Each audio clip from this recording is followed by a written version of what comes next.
નમસ્તે મિત્રો, હું છું સિદ્ધાર્થ છાયા.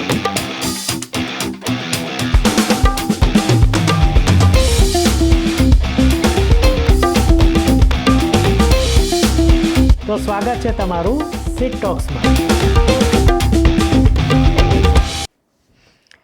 ગુજરાતી ફિલ્મ ઇન્ડસ્ટ્રીની વાત કરીએ ને તો એવું જાણવા મળે છે કે આપણે ત્યાં કોમેડી જ ચાલે છે, આપણે ત્યાં કૌટુંબિક વાર્તાઓ જ ચાલે છે.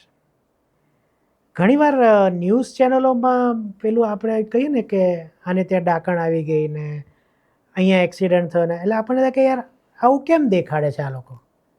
એટલે જ્યારે ન્યૂઝ ચેનલોવાળાને પૂછીએ ને ત્યારે એમ કે લોકોને આવું જ જોવું છે. પણ શું તમે લોકોને પૂછ્યું છે કે એમને આવું જોઈએ છીએ?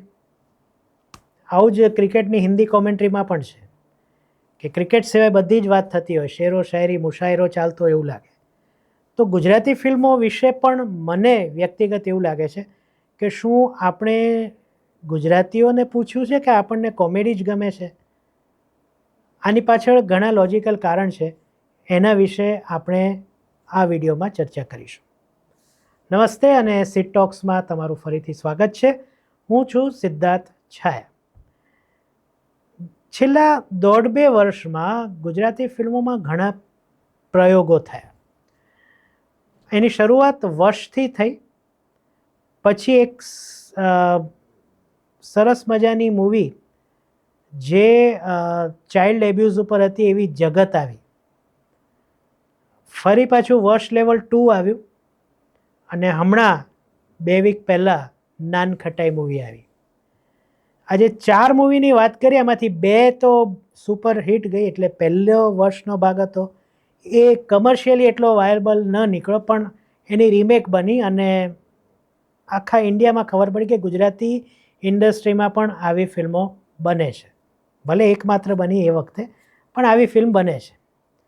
જગત ન ચાલી, એનો વિષય એવો હતો એટલે ન ચાલી, અથવા એનો પ્રચાર ઓછો થયો એટલે ન ચાલી, કે શું હતું એનું ખબર નથી, પણ એક સુંદર પ્રયાસ હતો.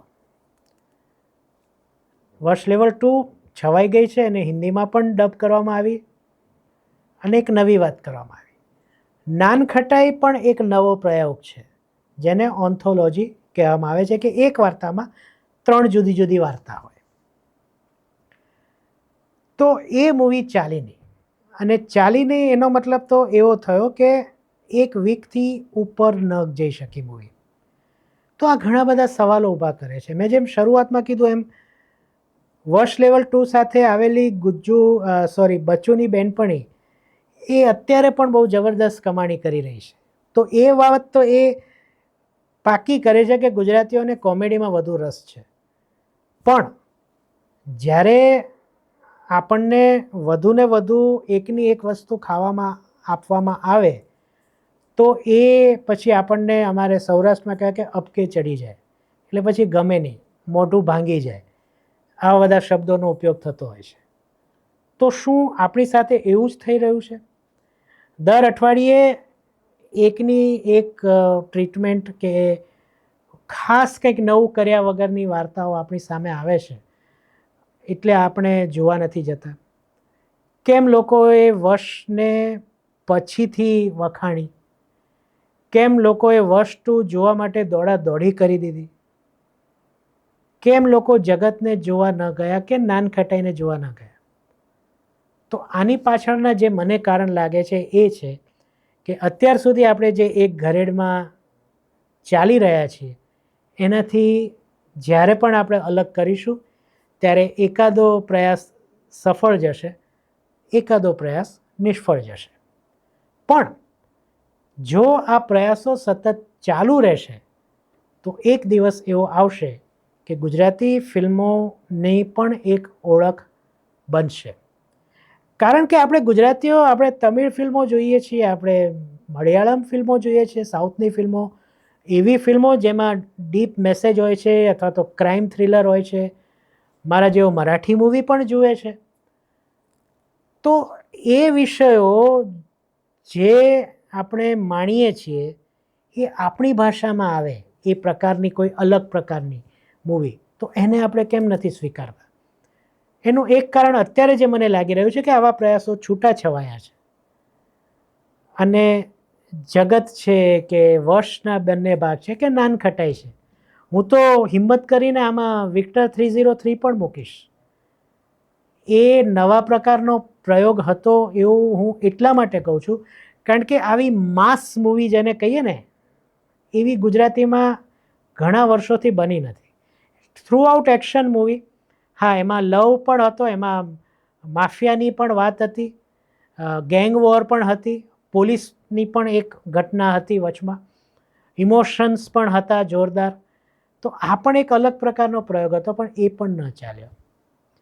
ફિલ્મ ન ચાલવાના ઘણા બધા કારણો હોય છે, એક સાથે બે ફિલ્મ આવે, ટ્રીટમેન્ટ, પણ આ જે મેં 4-5 મૂવી કહીને એમાં તો ટ્રીટમેન્ટ પણ સારી હતી, તેમ છતાં ન ચાલી.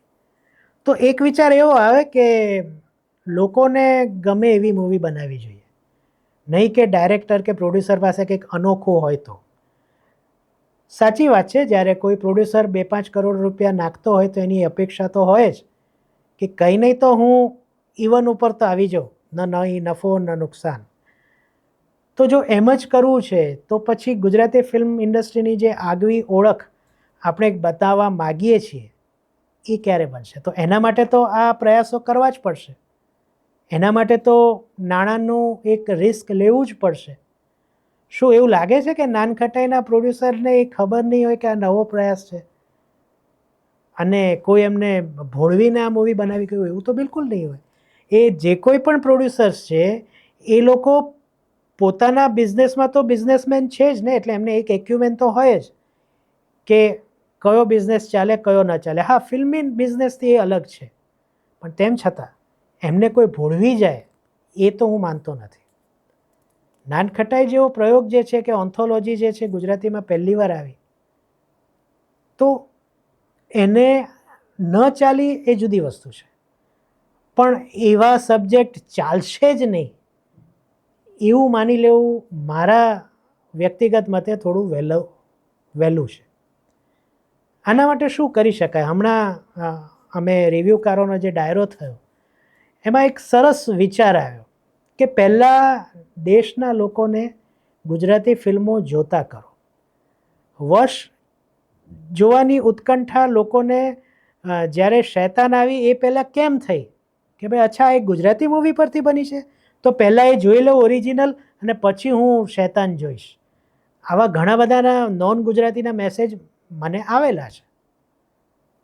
તો એ ઉત્કંઠા કેમ થઈ? કારણ કે કંઈક નવું થઈ રહ્યું છે. પણ થયું એવું કે વર્ષ ક્યાંય ઉપલબ્ધ ન હતી એટલે એ લોકો જોઈ ન શક્યા.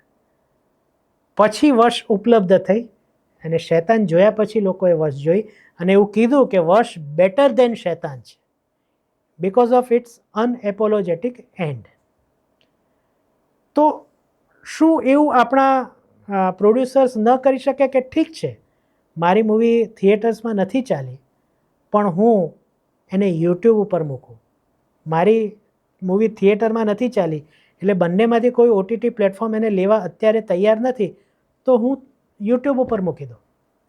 હમણાં મેં એક પોડકાસ્ટ જોયું જેના વિશે આપણે ડિટેલમાં પણ આવનારા વીકમાં વાત કરવાના છીએ, આમિર ખાનનું.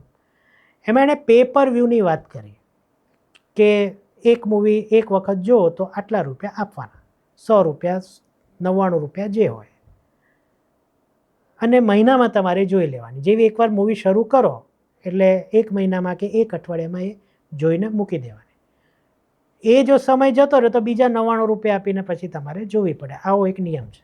તો આમિર ખાન એમ એવું કીધું એમાં કે નોર્મલી જે પે પર વ્યૂમાં અત્યાર સુધી યુટ્યુબમાં લોકો કમાય છે, મને કેટલા વ્યૂ મળ્યા એ હું યુટ્યુબની પોલિસી પ્રમાણે હું નહીં કહી શકું, પણ એમણે એટલું જરૂર કીધું કે જેટલા લોકો કમાયા છે અત્યાર સુધી એવરેજ એના કરતાં મને 20 ગણી કમાણી યુટ્યુબમાંથી થઈ છે.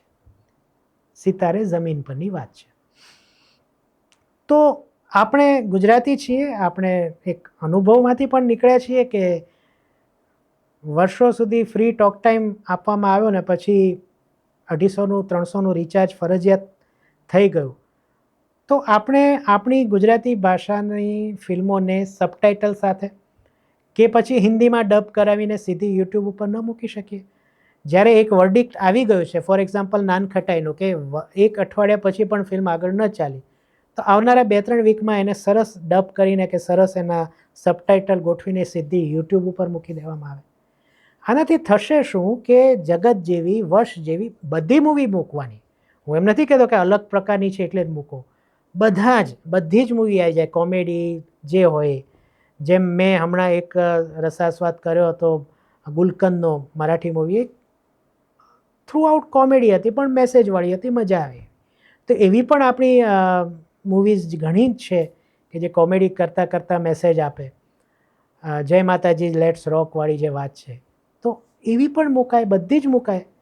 તો શું થશે, લોકોને એક ટેવ પડશે. જેમ અત્યારે આપણને કેવી ટેવ છે કે આપણે મલયાલમ મૂવી કોઈક આવે ને, અરે આ તો જોવાનું છે, જેમ મારીસન, જેનો રિવ્યૂ હમણાં આવશે, એના બહુ વખાણ થાય. કેમ તો કે ફાફા છે એમાં. હવે ફાફાને કોણ છે એ બાબત પણ લોકો વર્ષો પહેલાં ફાંફા મારતા કે આ કોણ છે. પણ જેમ જેમ એની ડબ થયેલી મૂવી કે એમને સબટાઇટલવાળી મૂવી આપણે જોતા થયા, એટલે ખબર પડી કે ઓકે, મલયાલમમાં તો આવા જબરદસ્ત એક્ટર્સ પણ છે. પછી એવા એક્ટર્સ આપણે ત્યાં બોલિવૂડમાં પણ આવવા માંડ્યા. તો શું આપણે શરૂઆતના 2-3-4 વર્ષ ફ્રીમાં ગુજરાતી મૂવીને ડબ કરીને અથવા તો સબટાઇટલ સાથે યુટ્યુબ ઉપર કેમ ન મૂકી શકીએ?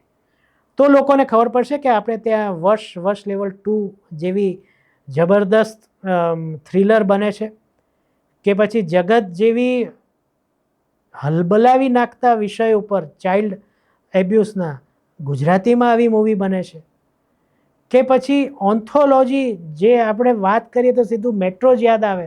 અરે ભાઈ, ગુજરાતીમાં પણ નાનખટાઈ મૂવી બની હતી અને જબરદસ્ત ઇમોશનલ મૂવી હતી. મેં એને યુટ્યુબ ઉપર સબટાઇટલ, તું બી જો. આવી વાત કરતા લોકો કેમ ના થાય? હા, નુકસાન તો છે, પણ લાંબે ગાળે ગુજરાતી ફિલ્મોને આનો ફાયદો થઈ શકે છે એવું હું પાકે પાયે માનું છું. અગેન, પ્રોડ્યુસર્સ છે, ડાયરેક્ટર્સ છે, એક્ટર્સ છે, એમની મરજી છે. પણ જો એક સહિયારો પ્રયાસ થશે અને એક સહિયારી ઈચ્છા હશે કે ભારતના વિવિધ ક્ષેત્રો સુધી આપણી ગુજરાતી ફિલ્મો પહોંચે, તો અત્યારે જો કોઈ ઓટીટી ન લેતું હોય તો એને સીધી યુટ્યુબ પર કેમ ન મૂકી શકાય? જોઈએ. આ જે મારા વિચાર છે એના પર તમારા અને ઇન્ડસ્ટ્રીના પણ મિત્રો આવીને જો કમેન્ટ કરશે તો એમની સાથે ચર્ચા કરવાનું મને ગમશે. તમને આ વિડીયો કેવો લાગ્યો એ પણ કમેન્ટમાં મને જરૂર કહેજો. આવા વિષયો સાથે આપણે સીટ ટોક્સ ઉપર મળતા રહીએ છીએ અને આ ભવિષ્યમાં મળતા રહીશું. ફરીથી મળીએ, ત્યાં સુધી સિદ્ધાર્થ શાહને આજ્ઞા આપો અને તમને બધાને મારા તરફથી આવજો.